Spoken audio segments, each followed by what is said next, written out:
ನೋಡಿ, ಸರ್ಕಾರ GPS panic button ವಿಚಾರದಲ್ಲಿ ವಾಣಿಜ್ಯ ಬಳಕೆಯ ವಾಹನದ ಮಾಲೀಕರುಗಳನ್ನ ಯಾವ ಮಟ್ಟಕ್ಕೆ ತಗೊಂಡೋಗಿ ನಿಲ್ಸಿದೆ ಅಂದ್ರೆ ನಿಜಕ್ಕೂ ಇದು ಒಂದು ಶಾಕಿಂಗ್ ಹೇಳಿಕೆನೆ ಅಂತಾನೆ ನೀವು ಖಂಡಿತ ಭಾವಿಸಿ, ತಪ್ಪೇನಿಲ್ಲ.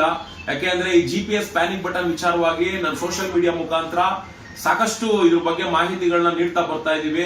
ಯಾಕೆಂದ್ರೆ ಇದನ್ನ ನಾವು ಕೋರ್ಟ್ ವರ್ಗೂ ತಗೊಂಡು ಹೋಗ್ಲೇಬೇಕಾದ ಅನಿವಾರ್ಯತೆ ಸೃಷ್ಟಿಯಾಗಿದೆ. ಯಾಕೆಂದ್ರೆ ನಿಮ್ಗೆಲ್ಲ ಚೆನ್ನಾಗಿ ಗೊತ್ತಿದೆ, ಜಿಪಿಎಸ್ ಪ್ಯಾನಿಕ್ ಬಟನ್ ನ ಏನ್ ಸರ್ಕಾರ ಒಂದು 13 ಸಂಸ್ಥೆಗೆ ಟೆಂಡರ್ ಕೊಟ್ಟಿತ್ತು. ಈ 13 ಸಂಸ್ಥೆಯವರುಗಳು ನೇರ ಸಂಪರ್ಕಕ್ಕೆ ಬರದೆ ಈ ಮಧ್ಯವರ್ತಿಗಳ ಮುಖಾಂತರ ಜಿಪಿಎಸ್ ಪ್ಯಾನಿಕ್ ಬಟನ್ ಗಳನ್ನ ಅಳವಡಿಸಿರೋದ್ರಿಂದ ಹೈಕೋರ್ಟ್ ಕೊಟ್ಟಿರುವಂತ ರೇಟ್ ಅಲ್ಲಿ ನಮ್ಗೆ ಜಿಪಿಎಸ್ ಪ್ಯಾನಿಕ್ ಬಟನ್ ಗಳು ಸಿಕ್ಕಿಲ್ಲ. ನಮ್ಮ ವೆಹಿಕಲ್ ಗಳಿಗೆ ಅಳವಡಿಕೆ ಆಗಿರುವಂತದ್ದು ಅದಕ್ಕೆ 2 ಪಟ್ಟು 8,000 ಇದ್ರೆ 16,000 ಕೊಟ್ಟಿದೀವಿ. 20,000 ರೂಪಾಯಿವರೆಗೂ ಸಹ ಈ ಶೋರೂಮ್ ನವರಾಗಿರ್ಬೋದು, ಹೊರಗಡೆ ಈ ಜಿಪಿಎಸ್ ಪ್ಯಾನಿಕ್ ಬಟನ್ ಗಳನ್ನ ಸೆಕೆಂಡ್ಸ್ ಗಾಡಿಗಳಿಗೆ ಏನು ಅಳವಡಿಕೆ ಮಾಡಿದ್ರು ಅಂತ ಒಂದು ಬ್ರೋಕರಿಸಂ ನಲ್ಲಿ ನಡೆದಿರುವಂತ ಈ ದಂಧೆ ಏನಿದೆ, ಇದರಲ್ಲಿ ಸಾಕಷ್ಟು ಹಣಗಳನ್ನ ಕೊಟ್ಟಿರುವಂತವ್ರು ಇವತ್ತೇನು ನೀವುಗಳು ಗಾಡಿಗಳನ್ನ ಎಫ್ಸಿ ಮಾಡಿಸೋದಕ್ಕೆ ಈಗ ಜಿಪಿಎಸ್ ಪ್ಯಾನಿಕ್ ಬಟನ್ ಹಾಕೊಂಡಿರುವಂತವ್ರು ಎಫ್ಸಿ ಮಾಡಿಸೋದಕ್ಕೆ ಏನು RTOಗಳು ಹೋಗ್ತೀರಾ, ರೀಚಾರ್ಜ್ ಅಮೌಂಟ್ ಅಂತ ಹೇಳಿ 5,000 ರೂಪಾಯಿವರೆಗೂ ಕೂಡ ನೀವು ಹಣ ಕಟ್ಟುವಂತ ಪರಿಸ್ಥಿತಿ ಇವಾಗ ಬಂದಿದೆ. ಶಾಕಿಂಗ್ ವಿಡಿಯೋ, ಶಾಕಿಂಗ್ ವಿಚಾರಣೆ ಅಂತಾನು ಕೂಡ ಅನ್ಕೊಳ್ಳಿ. ಇದನ್ನ ಶೇರು ಮಾಡಿ, ಖಂಡಿತ ಎಲ್ಲರಿಗೂ ಕೂಡ ರೀಚ್ ಆಗ್ಬೇಕು. ನೋಡಿ, ವಾಸ್ತವ ಹೇಳ್ಬಿಡ್ತೀನಿ, ನಮಗ್ ಬಂದಿರುವಂತ ಮಾಹಿತಿ ಬಿಫೋರ್ ಎಕ್ಸ್ಪೈರ್ ಅರ್ಥ ಮಾಡ್ಕೊಳ್ಳಿ. ಜಿಪಿಎಸ್ ಪ್ಯಾನಿಕ್ ಬಟನ್ ನ ನೀವು ಅಳವಡಿಸಿಕೊಂಡಿರುವಂತವ್ರು before expire renewal will be on same day, request to be raised before 2 days. ಅಂದ್ರೆ ನಿಮ್ಮ ಒಂದು ಎಫ್ಸಿ ಏನ್ ಡೇಟ್ ಇರುತ್ತೆ ಆ ಡೇಟ್ಗೆ ಸಂಬಂಧಪಟ್ಟಿರುವ ಹಾಗೆ 2 ದಿನದ ಮುಂಚೆನೆ ನೀವೇನ್ ಮಾಡ್ಬೇಕು ಅಂದ್ರೆ ಆ ಒಂದು ಆಪ್ ಅಲ್ಲಿ ಎಕ್ಸ್ಪೈರಿ ಡೇಟ್ ಇರುತ್ತೆ, ಅದಕ್ಕೆ 2,800 ರೂಪಾಯಿ ಪ್ಲಸ್ GST ಇದನ್ನ ಸೇರಿದ್ರೆ 3,304 ರೂಪಾಯಿ ಬರುತ್ತೆ ಅನ್ನೋ ರೀತಿಯಲ್ಲಿ ನಮಗ್ ಬರ್ತಾ ಇರುವಂತ ಮಾಹಿತಿ. ನಿಮ್ಗಳಿಗೆ ಅದೆಷ್ಟು ಹಣ ಸುಲಿಗೆ ಮಾಡ್ತಿದಾರೋ ಗೊತ್ತಿಲ್ಲ. ನಿಖರವಾಗಿ ನಮಗ್ ಸಿಕ್ಕಿರುವಂತ ಮಾಹಿತಿ ಬಂದು ನೀವು ಎಫ್ಸಿ ಮಾಡಿಸ್ಕೊಳ್ಳುವಂತ ಸಂದರ್ಭದಲ್ಲಿ 2 ದಿನ ಮುಂಚಿತವಾಗೇನೆ 3,304 ರೂಪಾಯಿ ಕೊಡ್ಬೇಕಾಗ್ತದೆ. ಇದು ಮೊದಲನೇ ಪಾಯಿಂಟ್. ಆಫ್ಟರ್ ಎಕ್ಸ್ಪೈರಿ ಅಂದ್ರೆ ನಿಮ್ಮ ಒಂದು ಜಿಪಿಎಸ್ ಪ್ಯಾನಿಕ್ ಬಟನ್ ಏನು ಡೇಟ್ ಕೊಟ್ಟಿರ್ತಾರೆ ಅದು ಆಫ್ಟರ್ ಎಕ್ಸ್ಪೈರಿ ಆದ್ಮೇಲೆ ಫ್ರಮ್ ದ ಡೇಟ್ ಅವಾಗಿಂದ ಆ ಡೇಟ್ ಇಂದ ಎಕ್ಸ್ಪೈರಿ ಟು 28 days 28 ದಿನದವರೆಗೂ ನೀವು ಕಾಲಾವಕಾಶ ತಗೊಂಡ್ರಿ ಅಂದ್ರೆ 3,400 ಪ್ಲಸ್ 18% GST ಅಂದ್ರೆ 4,012 ರೂಪಾಯಿ ಪೇ ಮಾಡಬೇಕಾಗ್ತದೆ.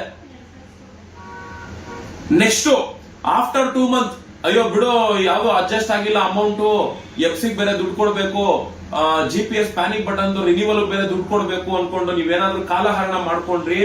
ಈ ಕಾಲಹರಣದಲ್ಲಿ ಏನು 28 ದಿನ ಆದ್ಮೇಲೂ ಕೂಡ ನೀವು ಕಾಲಹರಣ ಮಾಡಿದ್ರಿ ಅಂದ್ರೆ 2 months ಎಕ್ಸ್ಪೈರಿ ಆಯ್ತು ಅಂದ್ರೆ ಡಿವೈಸ್ ವಿಲ್ ಬಿ ಡಿಸ್ಪ್ಯಾಚ್ಡ್.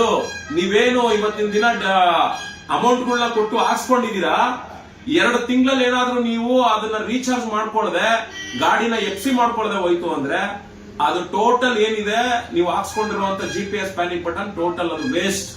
ಹಂಗಾಗಿ expire to device dispatched on OEM from eSIM change cost will be case to case basic ಅನ್ಬಿಟ್ಟು ಈ ರೀತಿ ಒಂದಷ್ಟು ಮಾಹಿತಿಗಳು ನಮ್ಗೆ ಲಭ್ಯ ಆಗಿದೆ.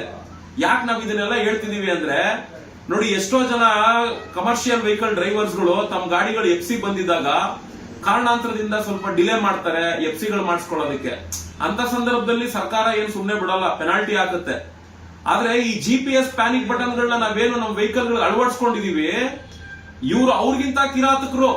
ಇಂಥ ಕಿರಾತಕರುಗಳಿಗೆ ನಮ್ಮನ್ನ ಬಲಿ ಹೊಡೆದಿದ್ದಾರೆ. ಈ ಜಿಪಿಎಸ್ ಪ್ಯಾನಿಕ್ ಬಟನ್ ಅನ್ನೋ ಒಂದು ದಂಧೆ ಒಳಗಡೆ ನಮ್ಮನ್ನ ಬಲಿ ಹೊಡೆಯುವಂತ ಕೆಲಸ ಮಾಡಿದ್ದಾರೆ. ಅದೇ ನಿಮ್ಗೆ ಹೇಳಿದ್ದು, before expire renewal will be on same day, request to be raised before 2 days expiry date. 2,800 plus 18% GST 3,304 ರೂಪಾಯಿ ಕಟ್ಟಬೇಕು. Next expiry from the date to expiry 28 days ಗಾದ್ರೆ 28 ದಿನದೊಳಗೆ ನೀವು ಟೈಮ್ ತಗೊಂಡ್ರಿ ಅಂದ್ರೆ 3,000 ಪ್ಲಸ್ 18% GST 3,504 ರೂಪಾಯಿ ಕಟ್ಟಬೇಕು. ಹಾಗೆ 28 days ಮೇಲೆ ಆಯ್ತು ಅಂದ್ರೆ 2 month ಮೇಲೆ ಆಯ್ತು ಅಂದ್ರೆ ನೀವು ಹಾಕ್ಸಿರುವಂತ ಡಿವೈಸ್ ಟೋಟಲಿ ವೇಸ್ಟ್. ಮತ್ತೆ ಡಿವೈಸ್ಗೆ ನೀವು ಇನ್ವೆಸ್ಟ್ಮೆಂಟ್ ಮಾಡಬೇಕು.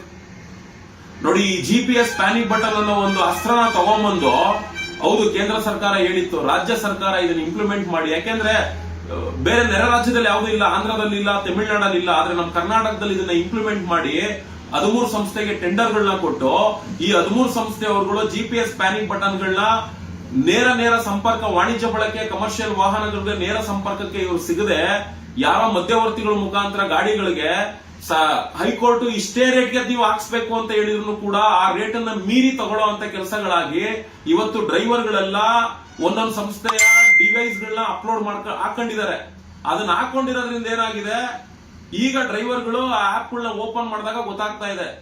ಕೆಲವ್ರಿಗಂತೂ ಗೊತ್ತೇ ಆಗಿಲ್ಲ ನಾವ್ ಎಷ್ಟು ಅಮೌಂಟ್ ಕೊಟ್ಟಿದೀವಿ ಅಂತ. ಯಾಕೆಂದ್ರೆ ನಾವ್ ಹಾಕೊಂಡಿರುವಂತ ಅಪ್ಲಿಕೇಶನ್ ಗಳಲ್ಲಿ ನಾವ್ ಎಷ್ಟು ಅಮೌಂಟ್ ಕೊಟ್ಟಿದೀವಿ, ನಾವೇನ್ GST ನನ್ ಮಸ್ಟ್ ಅಂಡ್ ಶುಡ್ GST ಕೇಳಿ. ಯಾರೇ ಹತ್ರನೇ ನೀವು GPS ಪ್ಯಾನಿಂಗ್ ಬಟನ್ ಹಾಕಿ GST ಬಿಲ್ ಕೇಳಿ, ಇದು ನೀವು ಕೇಳಲೇಬೇಕು. ಆಮೇಲೆ ನಿಮ್ ಮೊಬೈಲ್ ಗಳಲ್ಲಿ ಏನು ಅವರು ಕಂಪ್ನಿದು ಸಾಧನ ಹಾಕ್ತಾರೆ ಅದ್ರದ್ದು ಆಪ್ ಹಾಕೊಡ್ತಾರೆ ವೆಹಿಕಲ್ ಟ್ರ್ಯಾಕಿಂಗ್ ಮಾಡ್ಕೊಳ್ಳೋದಕ್ಕೆ.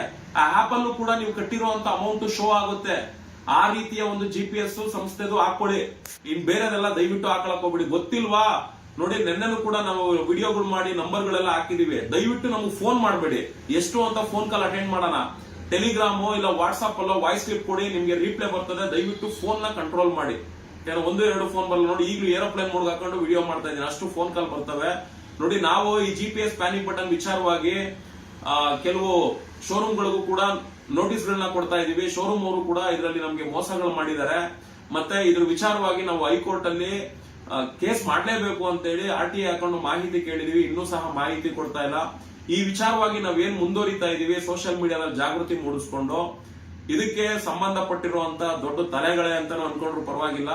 ಇವರುಗಳು FIR ಗಳು ಹಾಕ್ಸುವಂತ ಕೆಲಸನೂ ಕೂಡ ಮಾಡಿದ್ದಾರೆ. 1-2 ಸ್ಟೇಷನ್ ಅಲ್ಲಿ ಮಾಡಿದ್ದಾರೆ. ಇರ್ಲಿ, ತೊಂದರೆ ಇಲ್ಲ. ನಾವು ಹೋರಾಟದ ಹಾದಿಲಿದೀವಿ. ಇನ್ನೂ ಎಷ್ಟೇ FIR ಆದ್ರೂ ಎಲ್ ಫೇಸ್ ಮಾಡ್ಬೇಕು ನಾವು ಮಾಡ್ತೀವಿ. ಸಂಘಟನೆ ಇದೆ, ಸಂಘಟನೆ ಲಾಯರ್ ಇದಾರೆ. ಏನೋ ಆ ಕೆಲಸನ ಮಾಡೋಣ.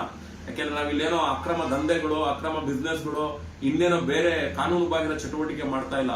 ದುಡಿಯೋ ಶ್ರಮಿಕ ವರ್ಗಕ್ಕೆ ಈ ರೀತಿ ತೊಂದರೆ ಕೊಡುವಂತ ಕೆಲಸಗಳನ್ನ ಮಾಡಿರೋದ್ರಿಂದ ನಮಗೆ ನ್ಯಾಯ ಬೇಕು ಅಂತ ಹೇಳಿ ನಾವು ಧ್ವನಿ ಎತ್ತಿದೀವಿ. ಹಂಗಾಗಿ ಈಗ ಸಾಕ್ತಾ ಇದೆ. ಇದನ್ನ ನೀವೆಲ್ಲ ತಿಳ್ಕೊಳ್ಳಿ, ಆದಷ್ಟು ಶೇರ್ ಮಾಡಿ, ಬೇರೆಯವರು ತಿಳ್ಕೊಳ್ಳಿ. ನೆನ್ನೆನೂ ಕೂಡ ವಿಡಿಯೋಸ್ ಮಾಡಿದೀವಿ, ಮೊನ್ನೆನೂ ಕೂಡ ಮಾಡಿದೀವಿ. ಅದೆಲ್ಲವೂ ಕೂಡ ನೋಡಿ. ಕಾಮೆಂಟ್ ಬಾಕ್ಸ್ ಅಲ್ಲಿ ಲಿಂಕ್ ಎಲ್ಲ ಹಾಕ್ತೀನಿ. ಧನ್ಯವಾದ.